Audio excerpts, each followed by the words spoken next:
This remains one of the most humiliating and tragic operations in the history of the U.S. Navy SEALs. A Taliban leader had executed a U.S. soldier and turned his brutality toward his own countrymen. Unable to stand by, the Navy SEALs dispatched an elite four-man team to infiltrate Afghanistan and assassinate the high-value target, Ahmad Shah. Under the initial cover of Apache gunships, the team successfully inserted into the region. Utilizing high-end night vision, the four men moved ghost-like through the Hindu Kush Mountains toward the Taliban encampment. Upon reaching the summit, they transmitted reconnaissance footage back to command.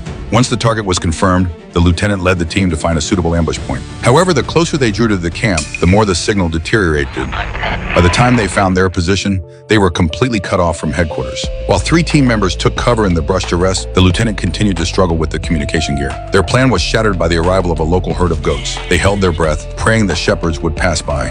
But fate intervened when a shepherd accidentally stepped on one of the SEAL's legs.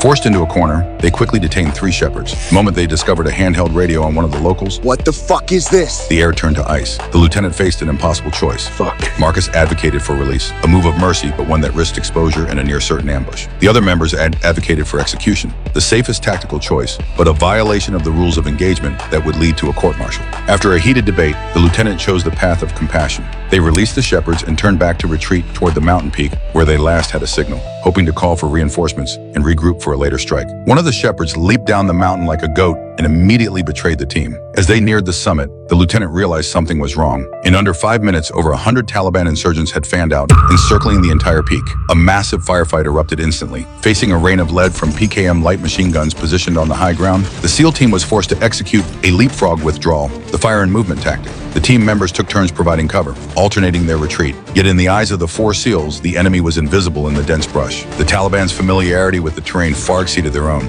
Constant reinforcements pushed the Americans into total desperation.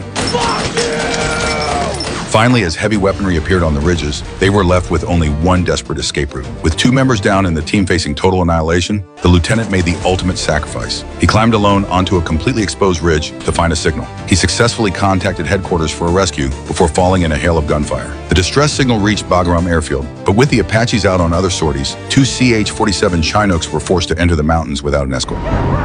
Just as the rescuers prepared to fast rope down, an RPG-7 soared through the air and gutted the lead helicopter. 16 Navy SEALs and Special Operations aviators perished instantly. In that moment, the fireball blooming in the sky incinerated Marcus's last shred of hope. Dragging his mangled leg to a stream, he encountered the very Afghan shepherd he had released. At that moment, his kindness was repaid. The shepherd brought him to his village and bandaged his wounds. However, his presence triggered a brutal Taliban reprisal against the entire village. It was only at the final second that the world's most lethal gunship, the AH-64 Apache and the AC